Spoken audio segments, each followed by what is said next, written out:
Je suis ici. OK. Une minute. Pas de problème, on n'a pas encore personne d'arrivé.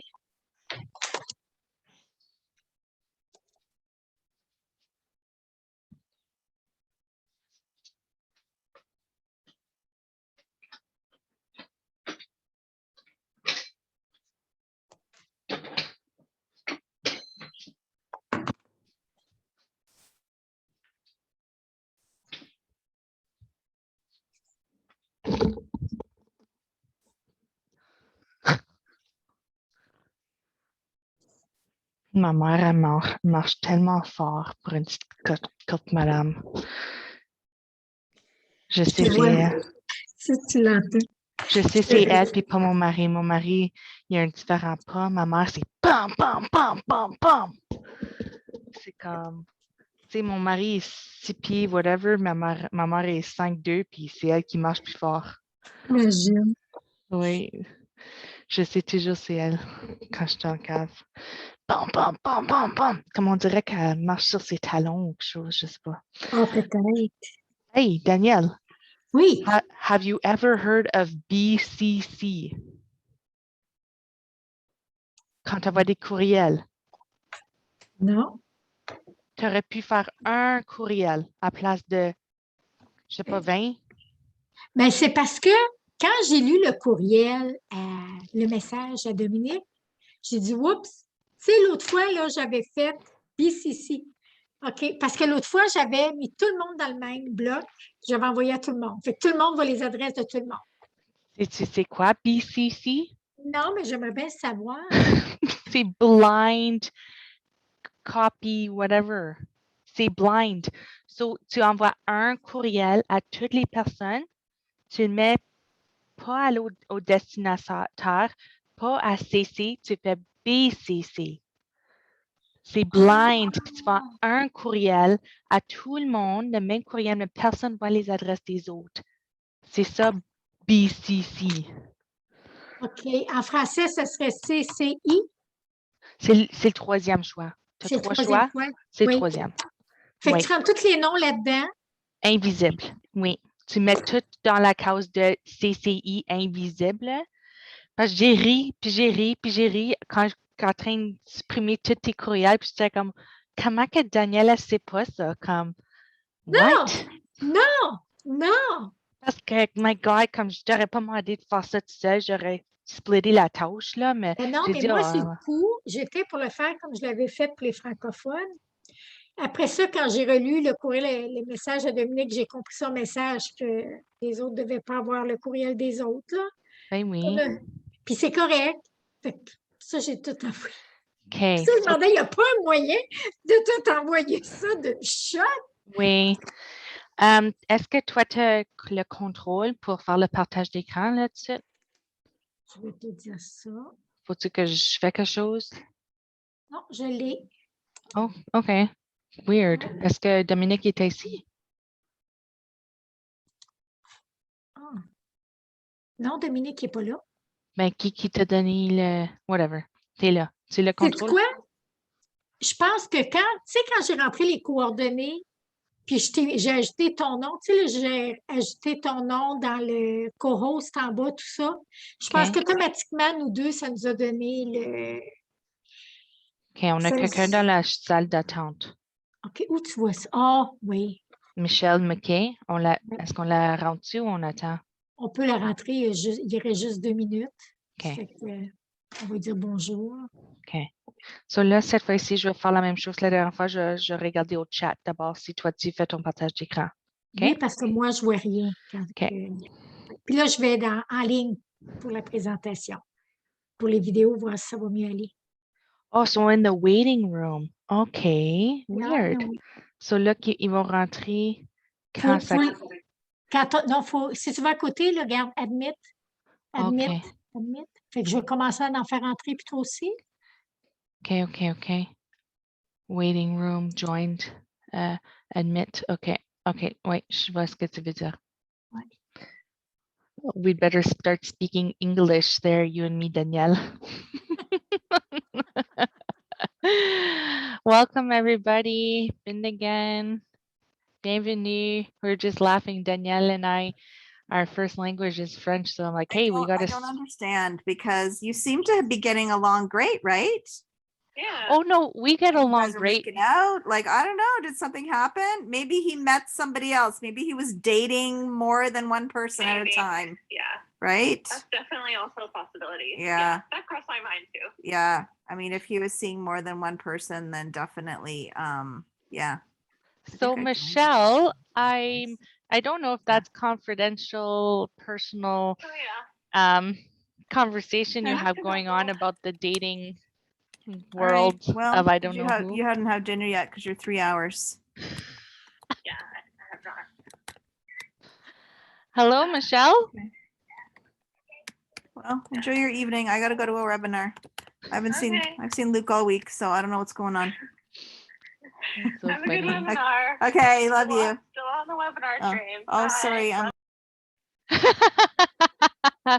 So Michelle, we know a little bit about the dating life of I don't know who you're talking about. That was funny. Welcome everybody. It is 7 o'clock on the dot. Let's just give it like one more minute because I see that there are 7 of you here, and I think Danielle, how many people signed up? 37. 37. And normally there's about half that show up, and that's why it's recorded to send to all those people who all of a sudden life happens and they can't attend live. Welcome everybody. Welcome. So glad you guys can make it. Hi Dean. Hi Beverly. Hi Heather. Hi Ian, Clara, Michelle, Samantha. If you guys can write in the chat that you guys can hear me loud and clear, and Danielle, that'd be helpful. We can hear you. That's great. Oh, that's good. Awesome. Okay, so I'll be keeping an eye on the chat, everybody. And you guys can write us in there all along. I think we should get started. We have 9 participants and maybe more people will join. But Danielle and I did this presentation last week in French, and it went by so quick. We didn't even have time to talk about everything we wanted to talk about. So we're not going to delay. We're just going to jump right into it. So I'm going to let Danielle share her screen. Yep, I'll do that right away.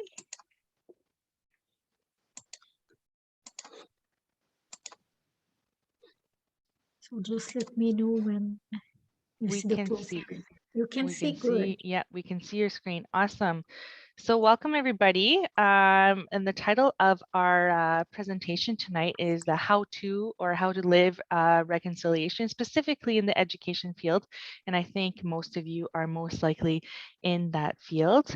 And Danelle and I found this little bear logo, and it doesn't belong to us and it doesn't belong to the sponsors, but we were inspired to use it because it's a bear, and it's the Government of Alberta's logo for the National Indigenous Peoples Month.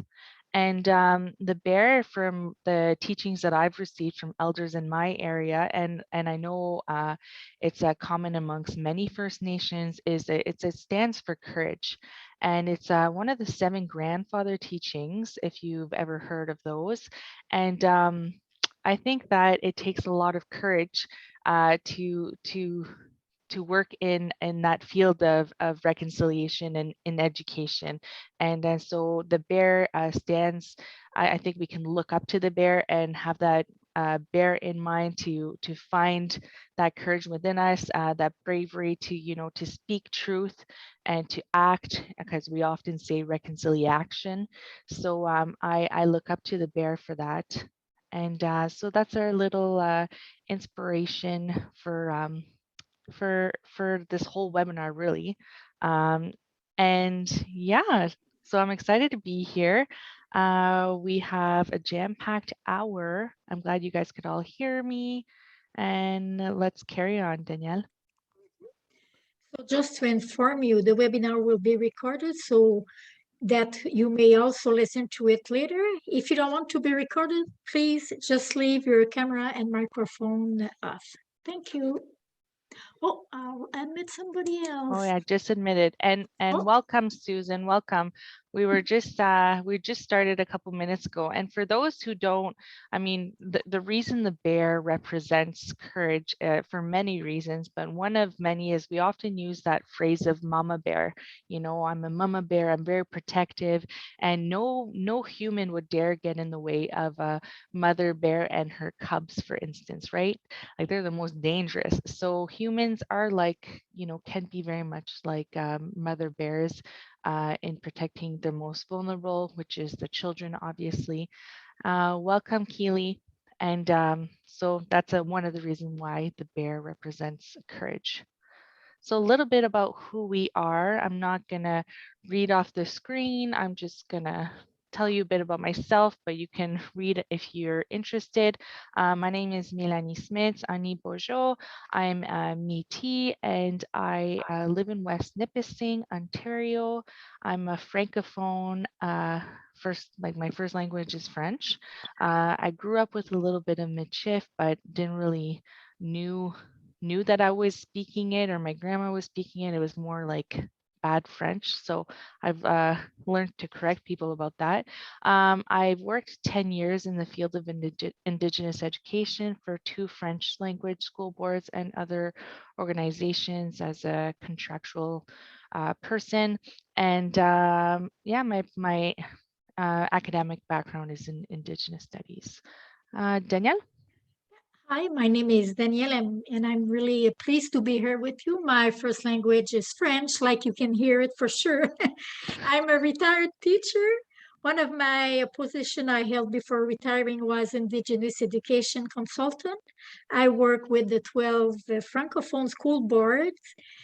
And even today, I continue to be involved in Indigenous education because I believe the reconciliation is a process, is an important process.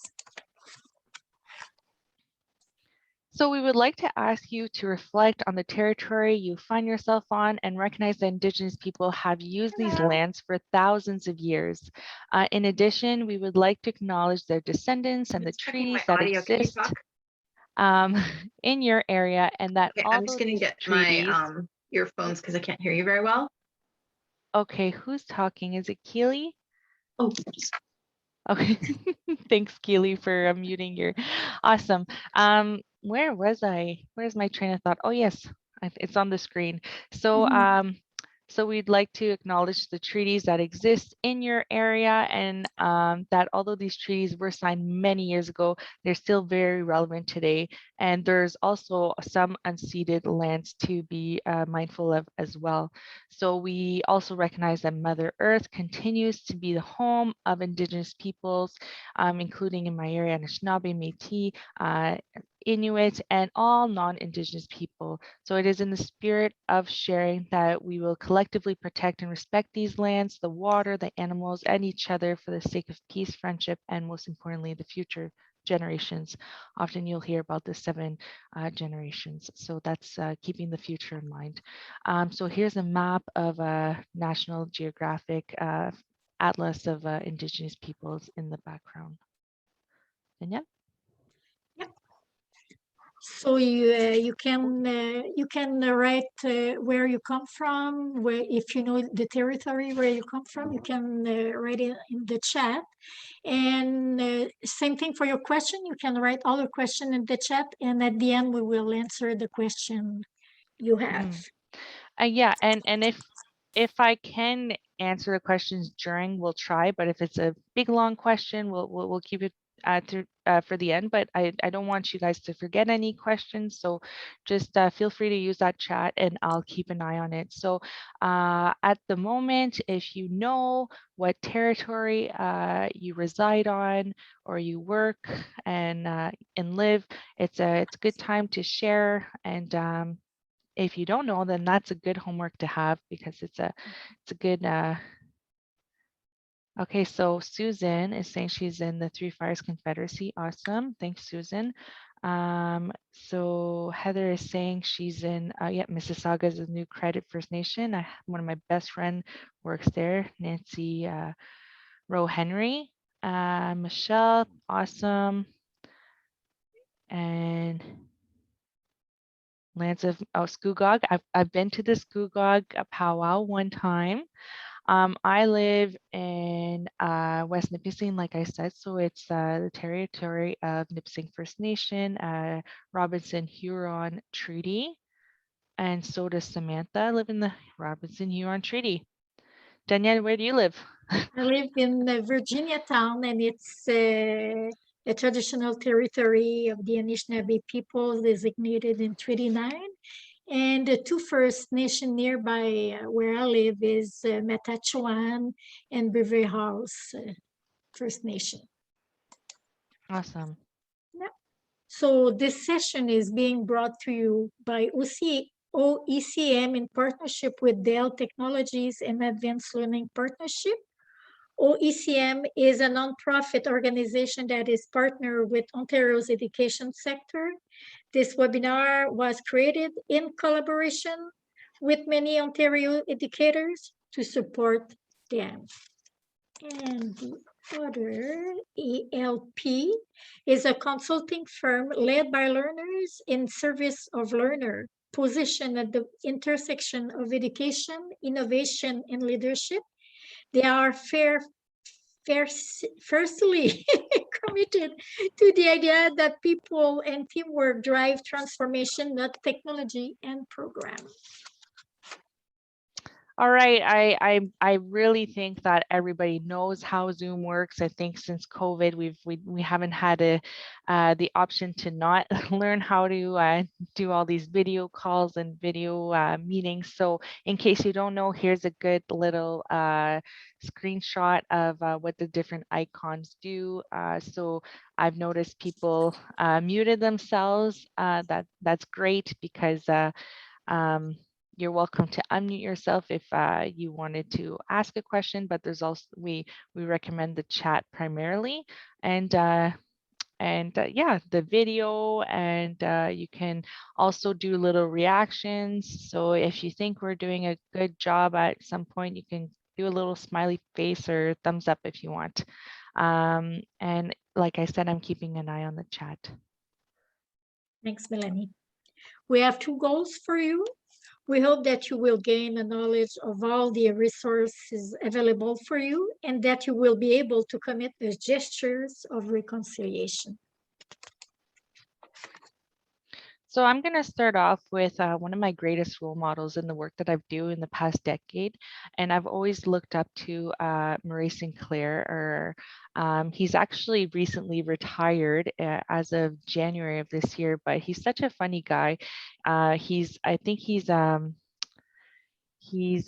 the position he took? He said, you know, people take on hobbies during their retirement, and he's vice chancellor of Queen's University, I think. So anyways, he's for those who don't know who he is, I think most of you most likely recognize him. At least he was one of the three commissioners of the Truth and Reconciliation Commission. They had a heavy workload. They're the ones who made the 94 calls to action and the report, the summary of the TRC. And so I've had the honor to hear him speak in person at a couple of events pre-COVID. And even during COVID, he's been online quite a few times. And one of the things he said that stuck to me and that I always repeat to everybody in education is that education got us into this mess, so it's up to education to get us out. So people who think that, you know what, it's not my fault, or I can't make a difference, everybody really can, and it's definitely all, it's our collective responsibility in education to make a difference to get us out of this mess that the legacy of residential schools has left us, unfortunately. Another TRC commissioner is Dr. Mary Wilson. Melanie and me has the chance to meet her, and she's a really great person too. In this interview, she delivers an important message. We will listen just the first two messages. We will send you all the links, so you will have the chance to listen all if you want to.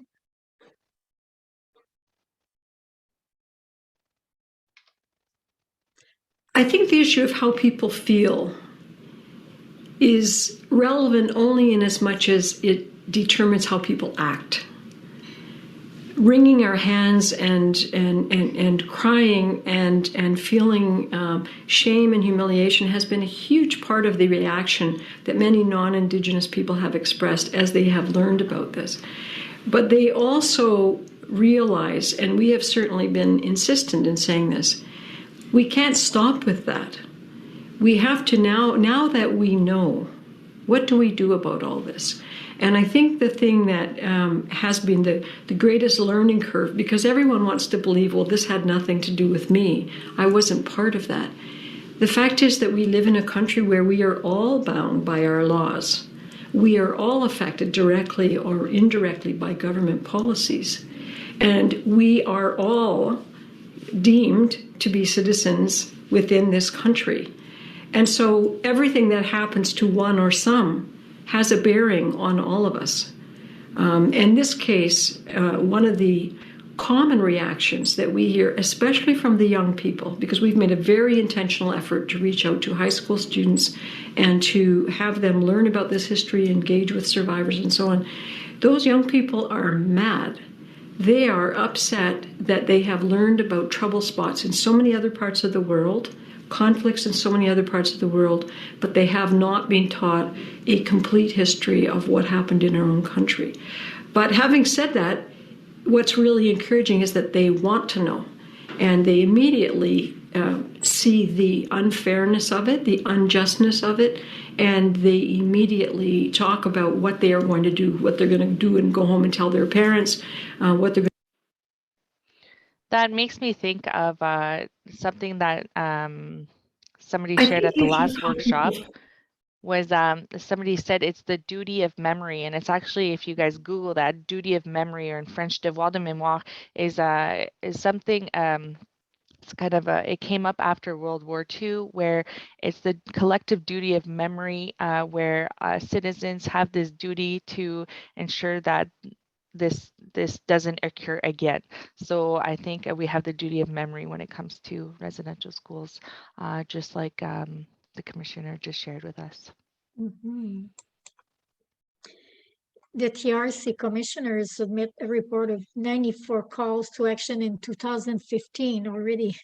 Summary of calls 62 and 63 that directly affect educations are: teach a mandatory program on residential schools, treaties in the past and contemporary contribution of Indigenous peoples. Develop and implement learning resources on Indigenous peoples in Canadian history and on the history of legacy of residential schools. Disseminate best practices in teaching about residential schools and Indigenous history. Assess the training needs of teachers. As you all know, we had our first National Day of Truth and Reconciliation this past September 30th, so just a week ago. And September 30th for the past few years has been the Orange Shirt Day. I think most of you are probably aware of that. Every Child Matters is actually, that slogan came to be through Orange Shirt Day, through that whole movement back in 2013. So it's been like 8 years already that elders and the survivor that tells her story about her orange shirt, they came up with that slogan. And so we wanted to just share a citation from the Honorable Stephen Guilbeault, Minister of Canadian Heritage, when in regards to that National Day of Truth and Reconciliation. We have taken steps to address the Truth and Reconciliation Commission's call to actions. However, we recognize that there is still much work to do as a country to make progress on our shared path of reconciliation. This includes acknowledging the harm residential schools have done to Indigenous peoples. By establishing a National Day of Truth and Reconciliation, we will have a day every year to reflect and honor the survivors of residential schools, ensuring they are never forgotten. So it's really similar to Remembrance Day in my opinion. And it's unfortunate. I think it was a great first year, but it's unfortunate. I'm sure many have seen, for instance, that the Prime Minister was not recognizing a day of mourning like most, I know, most people should have been. And I think a lot of people did.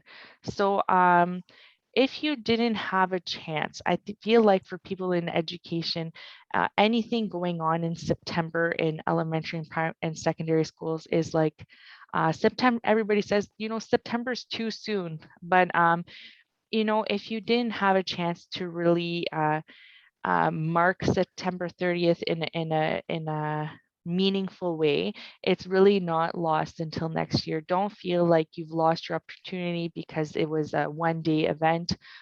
Please take any day out of any like the rest of the year to talk about residential schools and to talk about Orange Shirt Day.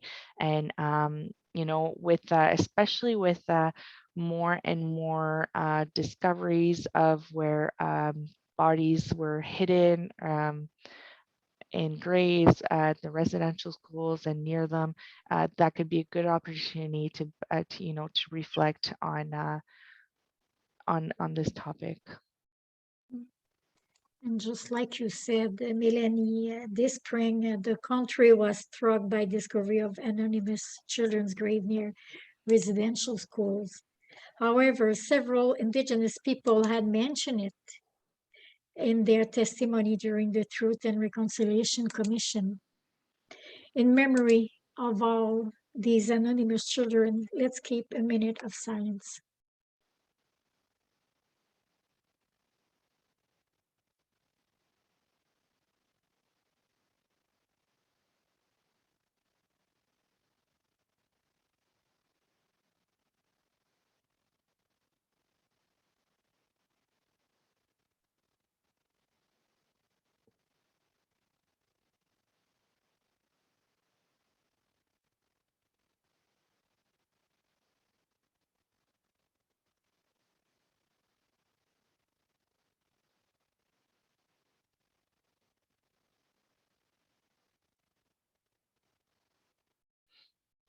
Welcome, Susan. We're just doing a minute of silence.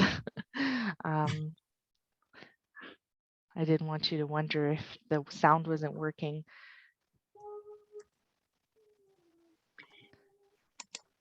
And in this picture, you can see a young boy learning about residential school online.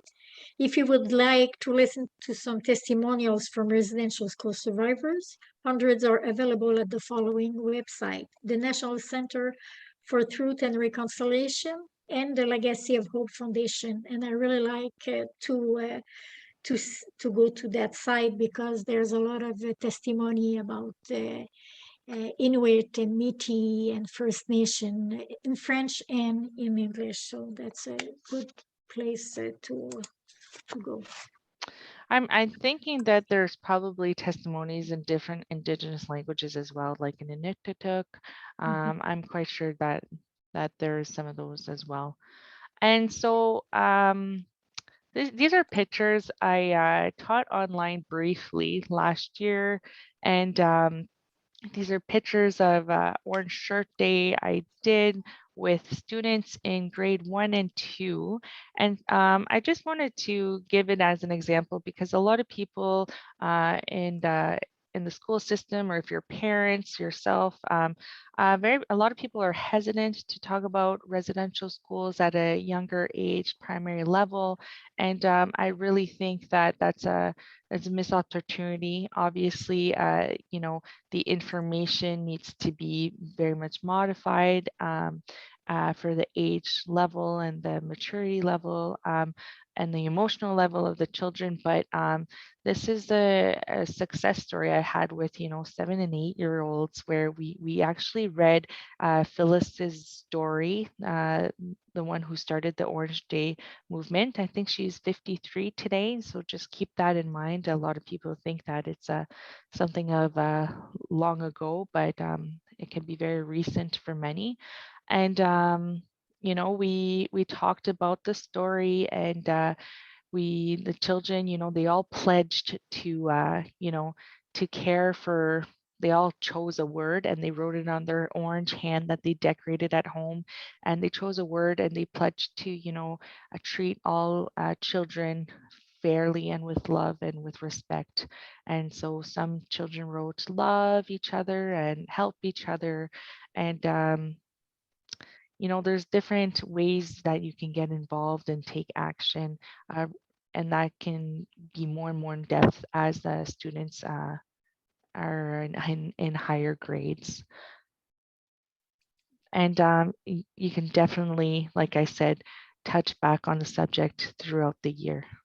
That's why I wear my orange shirt today, because there's no just one day that we can talk about that. So where to start? Recognition of territory should not just be something that is recited, but a commitment of reciprocal relationships and learning from the indigenous people who are native to the lands we occupy today. So you can write recognition with your students for your classroom or your school. It will talk to them more than just one you find somewhere. So the map you see, it's from nativeland.ca. So it's an interactive map, and you can find territories, languages, treaties, and indigenous peoples everywhere in Canada, and I think in the world, if I'm right, but in Canada for sure. And it's important to use the right terminology, like we use Indigenous when we're talking about First Nation, Métis, and Inuit. Haudenosaunee is for Iroquois. Inuk is for one person. Inuit, it's for several person. And I just learned last week, Inu, it's for two person. So Nitsitapi is for Blackfoot. Métis means people with European and indigenous ancestry, and Innu is for Montagnier. So Innu and Inuit are two different nations. And Métis have their own criteria as well, as Yes. as related to Métis historic communities and not just any European background. So there's a difference between small m and big M Métis. But our point here is, the more specific you are with terminology regarding Indigenous people, the more on the right path you are, the more respectful you are, because really there's just such diversity. And so if you can use local examples, that's even better.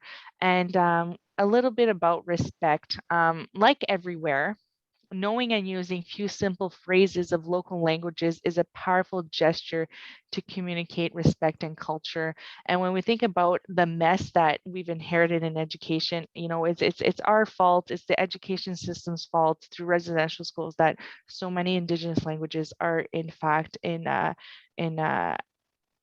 voie de disparition. So in English, that would be almost extinct. And so that's a horrible truth.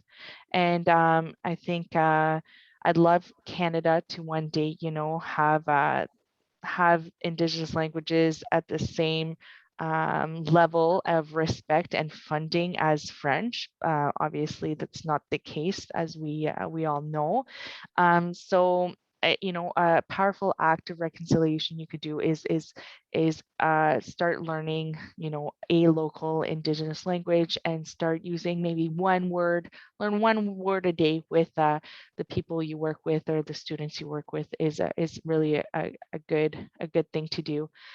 So we have different words here You know, in Algonquin, Kwe means hello, Angai, in Inuktitut, Tansi, Wache, Bojo, these are all different, Oki, in Blackfoot, Tansi is in Cree, so different ways of, you know, saying hello, and that is, I think it's just really simple way to start. If you're looking for, you know, where to start, you can start with something simple like that, and just adding, you know, one word a day or per week.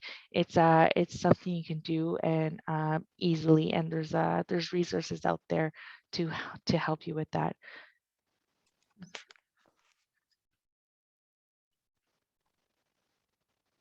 And so we have an example of uh, um, land acknowledgement here, and we've asked you at the beginning, do you know what territory you live, where you live, and it should be the same as, you know, where you work, where your school is located. And this is a really cute example of you know, of a land acknowledgement from in Alberta. So we're just going to play it because it's at the level of where students in the elementary school can definitely understand and engage with.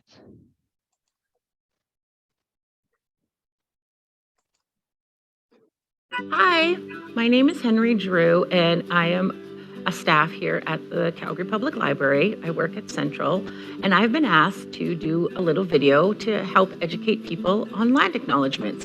So as you can see, my little friend here, Charlie was asking about land acknowledgements, so I thought this would be a great way to show Charlie the land acknowledgement, but also to show our friends and to talk about why a land acknowledgement is important. So I am from Treaty 8. I am Woodland Cree. My reserve is Driftbell First Nations, and I am a visitor here in Treaty 7. So one of the reasons why land acknowledgements are so important is because in a way, we are giving back a sense of identity by honoring the original caretakers of the land that you're in. So I challenge everybody who is not from Calgary to find out where they're from and who are the original caretakers of that land. So here in Calgary, Treaty 7, Blackfoot Confederacy. This is Blackfoot territory. So we acknowledge our Blackfoot friends.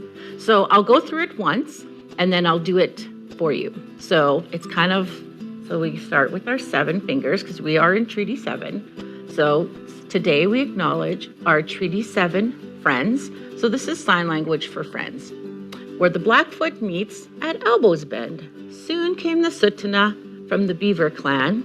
And that's the beaver's tail for people that are wondering what that means. And then the Iskia and Nakota in the mountain lands. Last but not least, so we do the infinity sign because that is the symbol on the Métis flag. Last but not least, Métis people from Region 3. Together, we're all treaty people here in Calgary. So see how fun that was and interactive? So we're going to do it again. This time, I'm not going to pause. I'll go through it right from beginning to end. And I hope that you guys are practicing with me and you could always replay it and do it again. So when you come to story time at the library, you'll be able to do it. Okay, so let's get started. Today, we acknowledge our Treaty 7 friends, where the Blackfoot meets at Elbows Bend. Soon came the Sutana from the Beaver clan and the Iskia Nakota in the mountain lands. Last but not least, Métis people from Region 3. Together, we're all treaty people here in Calgary. I hope Charlie liked that. Thanks. So I just thought that was so cute, a good way to get you know, youth or children involved in learning about a land acknowledgement, because I find that you know, a not so good practice of doing it is just something you recite that you've copied from somebody, and you know, there's no meaning to you, and so, you know, how are students really supposed to understand the meaning of it if it's just something you recite every day in the same way, and you don't bring it to their level, or you don't engage with them? So I love the sign language. I love her puppet. I love her explanation, and I think teachers could really use this example to model and you know, further engage their students at an elementary level. And so you know, for I think most people know what a treaty is, and a land acknowledgement. I think it's been definitely more of a practice of the past 5 years, I'd say, but it's definitely been around for thousands of years amongst Indigenous people, amongst First Nation people. Specifically, you always acknowledge the territory, the home in which you're visiting, and you follow the protocols of the people where you are visiting. And so it's been a common practice for a long time. And so honoring the land on which you are on and those who have cared for it for thousands of years is important to acknowledge. And so I hope you guys do it in a meaningful way, not just something that you blurt out and there's no action to it for the rest of the year. So like reconciliation, it takes action. So if you can really bring some action to the relationships you want to build with the Indigenous people and the land on which you are on, and respecting it, that is great. Yeah, oh, thanks, Samantha. It is so cute, eh? I just love that we found that one. I'm gonna admit Ruby. Okay, we got more people joining. So we're gonna give some other great best practices. I also made an example of a land acknowledgement. Is I had made, and we're not showing it to you guys tonight because it's in French, because I work in French language setting, but we actually did a land acknowledgement video with our own students in my board, and the students explain it. So what better role models than to have students do it? And it's a video that we use quite often. So we're going to briefly talk about a bunch of best practices that Danielle and I have experienced over the years working in Indigenous education. So first, the full bullet point here is it's not just in history or social studies that we should be talking about Indigenous education. So don't be afraid to educate yourself to see if there's an Indigenous perspective that can be incorporated into whatever teaching unit and level you are working in. Mhm. And the second point is Indigenous Studies courses. There's a course by University of Alberta offers. The course is entitled Indigenous Canada. It's free. I don't know if you know it, but I did sign in, and what I like, I can listen half of a video if I want and finish it at nighttime, or so you go at your own time, and it's really very, very good. So if you have a chance, just type University of Alberta and you will find it. It's really awesome. One famous Canadian actor, Dan Levy, I don't know how to say his last name. He was in that show Schitt's Creek. Sorry, that's actually the name of the show.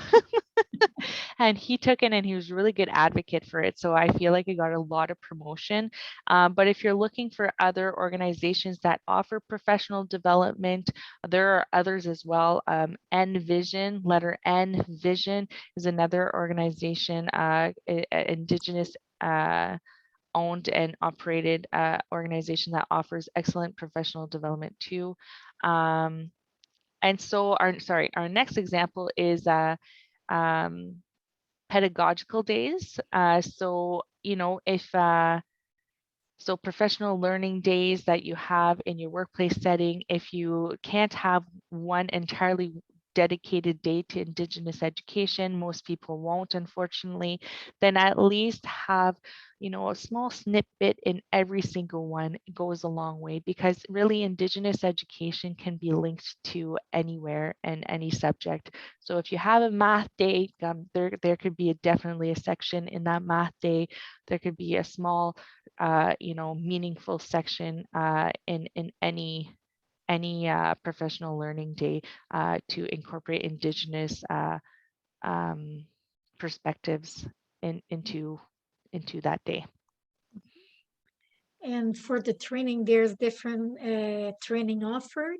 For example, André Casabon offers training called Four Seasons of Reconciliation. And it's for all, it's available for all the staff in the school. So the janitor, secretary, everybody can follow that, have that training. And it's very good too. So I don't know, Melanie, if you know other trainings like that. Yeah, yes, I do. Like I said, Envision, and I know there's other there's other good training out there, but André Casabon, Four Seasons of Reconciliation is really awesome too. I'm sure many of you have heard about the blanket exercise. That's a one activity lived compared to like taking a small course is I think is a different learning, more opportunity to go in depth too. Our next point, our best practice is the practice of bringing in people from the community, bringing in people from Indigenous communities, whether that's elders or like non-elder, like it could be anybody, right? Everybody has a gift, and everybody if you reach out to your community or Indigenous organizations and, ask for, who they recommend, depending on whatever the subject, then you'll be provided names. We have pictures here of drummers and canoe builders that we've had come in our schools, and, try to find local people. That's awesome. And they could be young or old. And during the pandemic, it's been a good opportunity to help some people go virtual. So if we can't have people come in person in your workplace, like that's fine. We all of a sudden we have cyber elders today, where you can send virtual tobacco, and so I'm impressed with a lot of people being able to adapt virtually and moving with the times. And so I just wanted to say that. Mhm. For the Indigenous authors, I think it's important to have some resources from them, so you can get their perspectives, and there's a lot of different resources you can get. So for the same subject, if you can have an Indigenous authors, it's a good thing to do. Yes.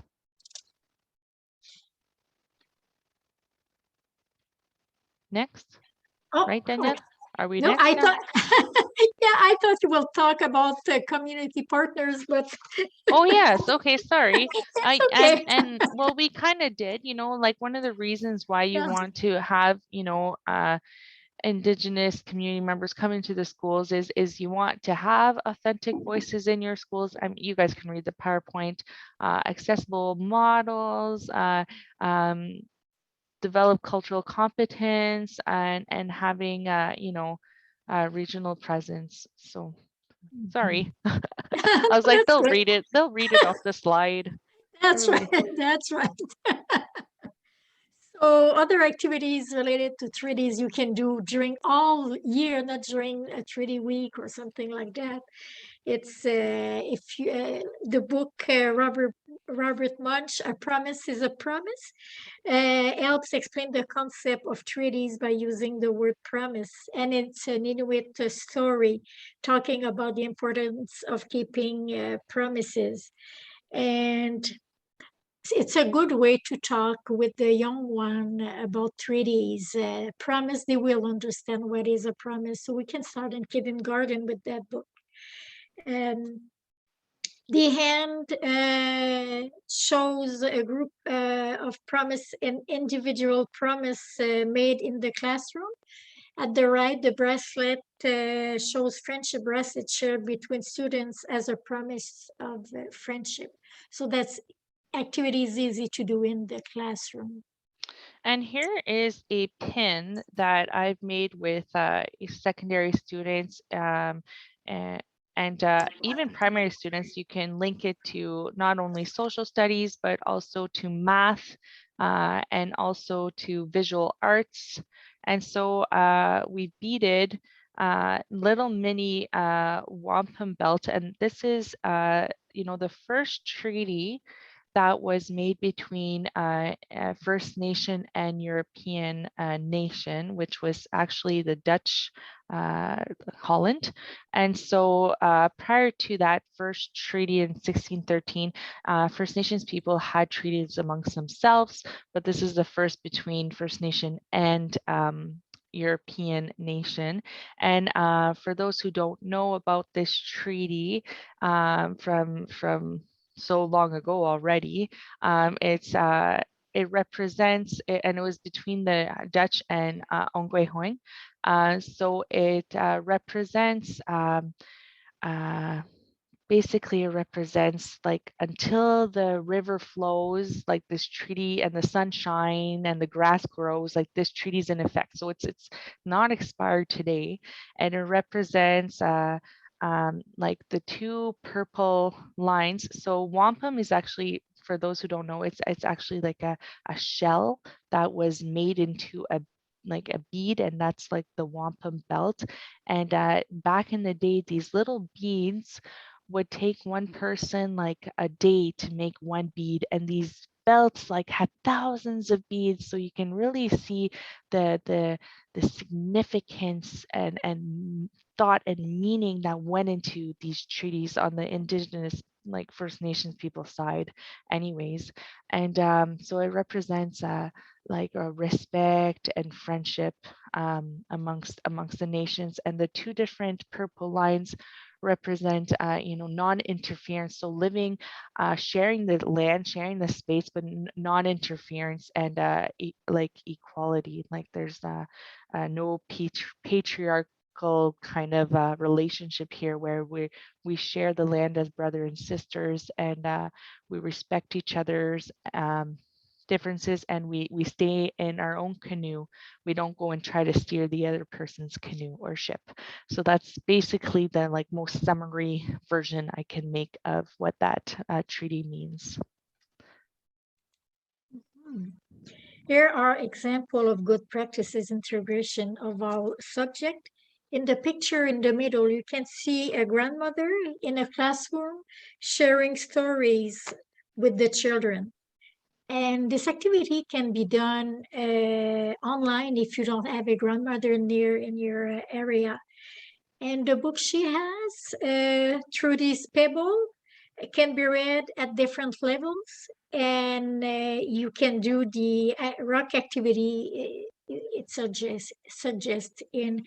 And I did that activity with grades 7 and 8, and they did enjoy it. So it's really, it's an activity you can do with anybody.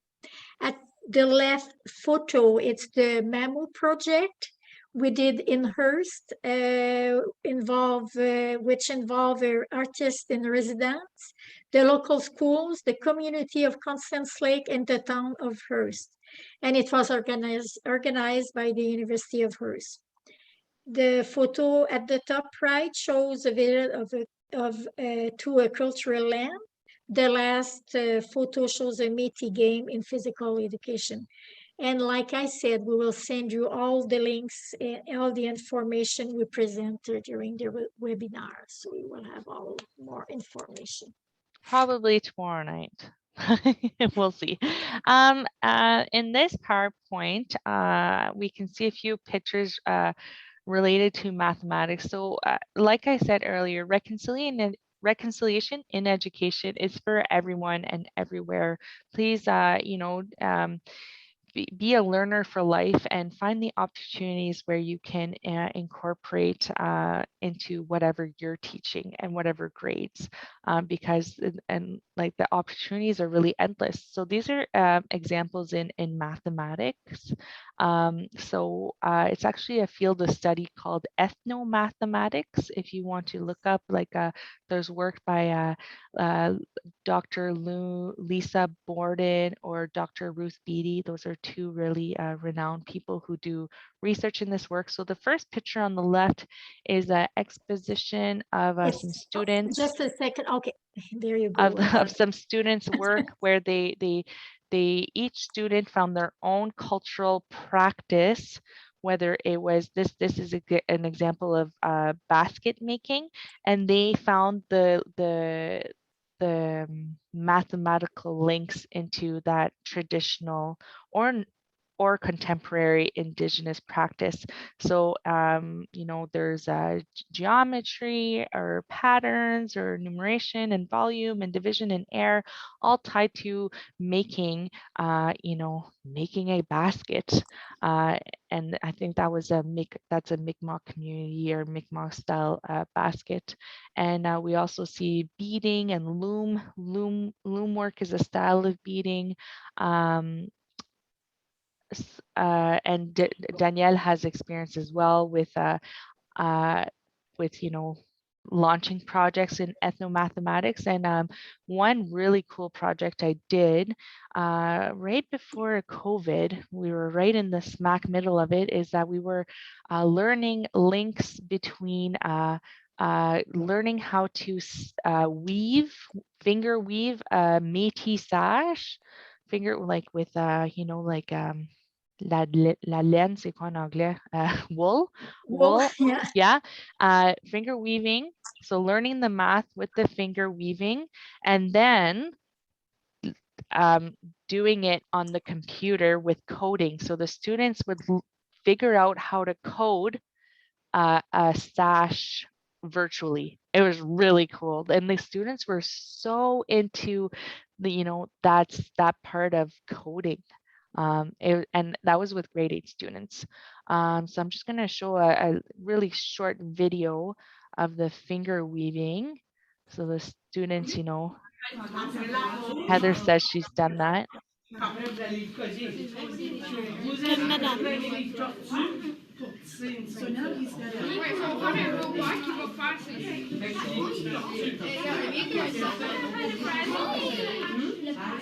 So I don't know, Danielle, do we have that little video of the virtual sash? No, we don't. Oh, show. Okay. I thought we had it. Anyways, so if you can imagine like what you see there, but virtually, like is really cool. And I see that Heather has done that project or similar projects. So, I was really amazed how into the students were into the coding part. I mean, the grade 8 students would some of them were staying up till midnight working on learning how to code and working on making their sash. And I've never seen students so into their homework. In math homework anyways. So it was amazing. It really was amazing. Anyways, we're going to carry on because it's already 7:51. Yeah. And the other project is it's about math and beading, and we did that project with the grade 10 students. So they went to the community in Matachewan for 2 days, learn with the elders there, the stories, the languages, history, and everything. And the elders came to the classroom for a full week after with the math students and the history students. So for grade 10, it was a big project. So we'll show you just a small video about the project.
So notice how in Danielle's video, how you can see a community elder present in the classroom in a lot of those snippets. So after that, they went and visited the community to learn like the traditional knowledge when it comes to medallions. Like the community was invited to partake in the project in the school where they, learned all the mathematical links and put their learning into practice. So I just wanted to highlight that quickly.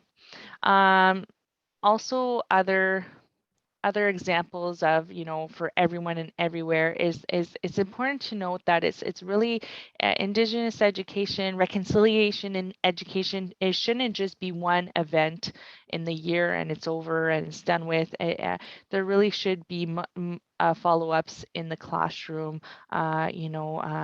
We say often in my line of work before and then after, the events as well, and to really, I think there's a important difference between inclusion and integration.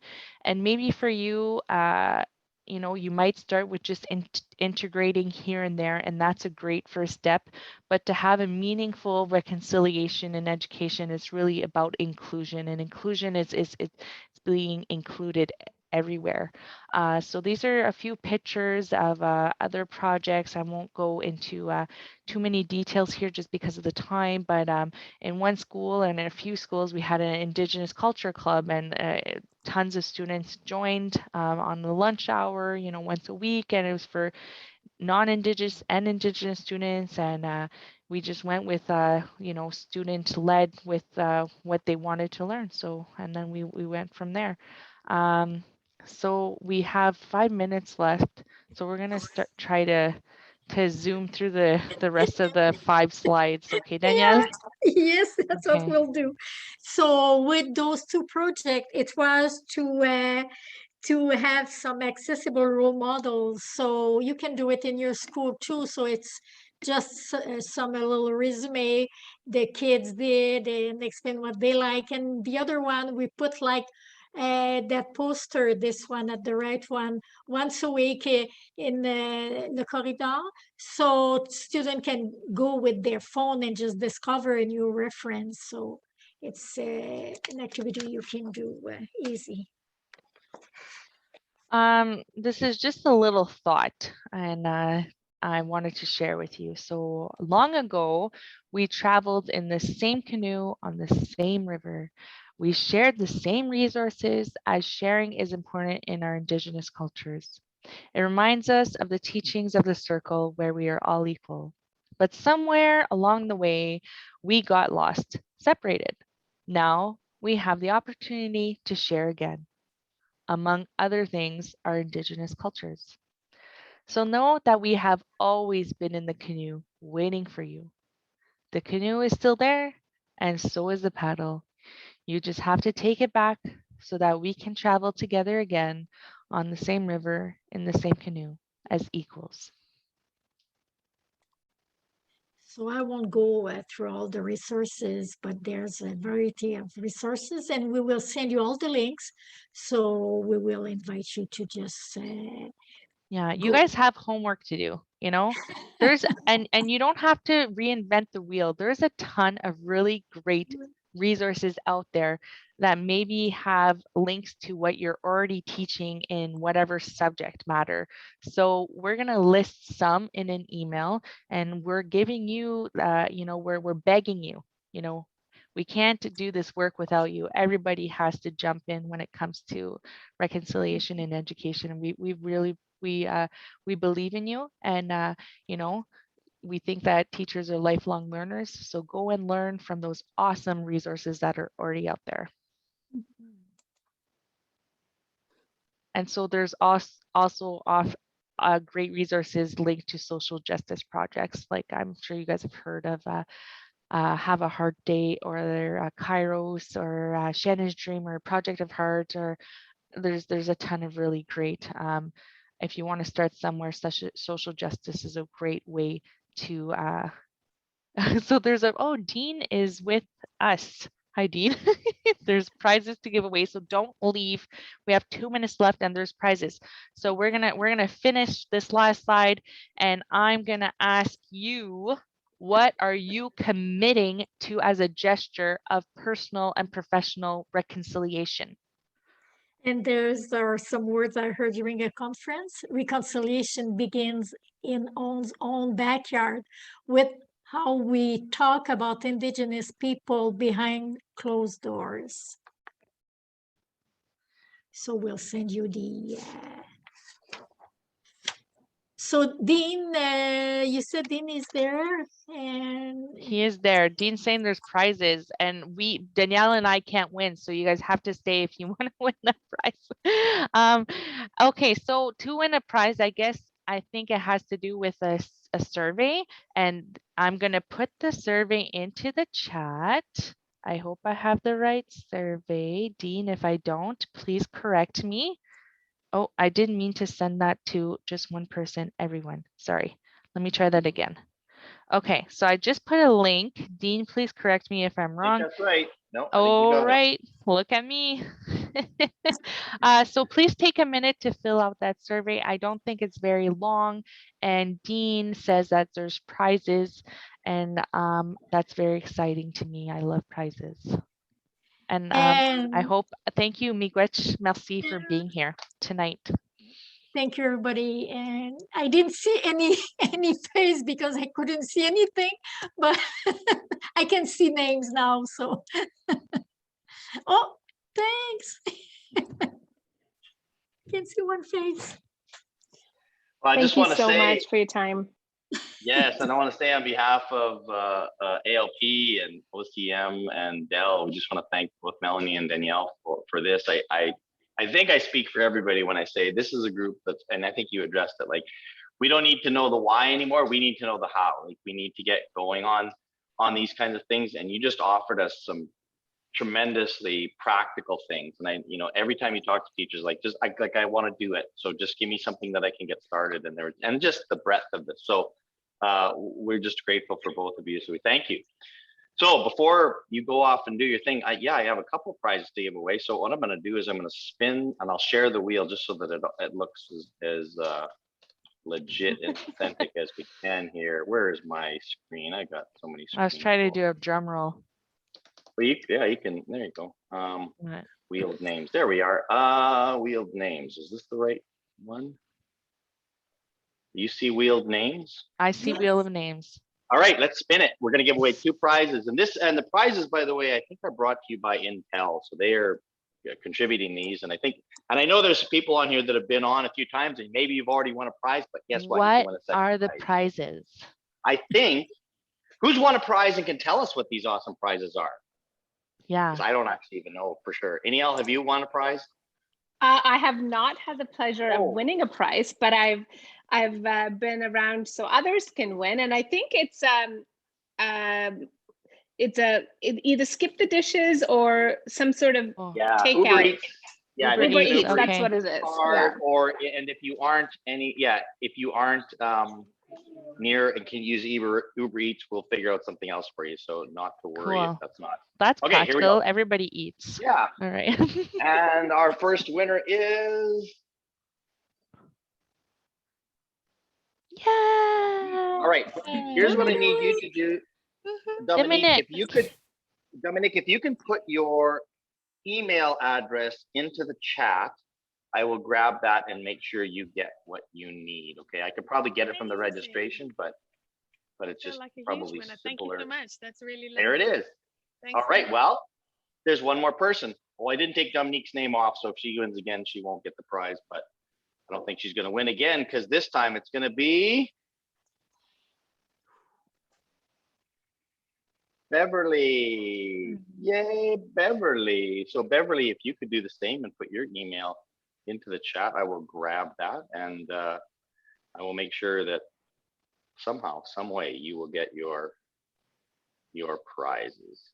So yeah, once again, I just can't thank our presenters enough for doing this for us. And the only thing that's a little bit sad is that more people weren't here to do this, because everyone, I'm sure, know that you've got colleagues who are saying, this is what they need. This is exactly what they need. So having the contact of Melanie and Danielle, you can certainly reach out to them as well. Oh, Beverly, I'm sorry. Is it possible to send a school email address? I have to apologize. I think they're supposed to be school related, and I can't tell you exactly the reason why, but that's just what I've been told we need from you. So at any rate, well,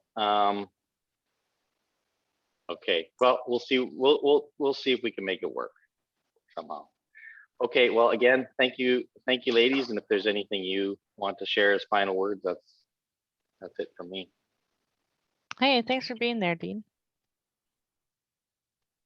Yeah, thanks, everybody. Have a nice long weekend this weekend. Enjoy the sun. Oh, I was gonna say get to work. I believe in you. Thank you so much. Good night. Okay, Good bonsoir. night. Bon appétit. Bonsoir. Bon appétit.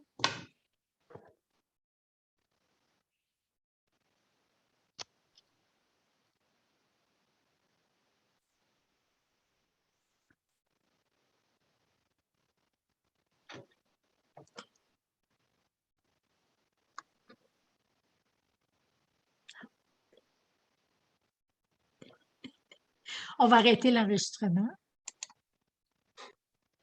Awesome.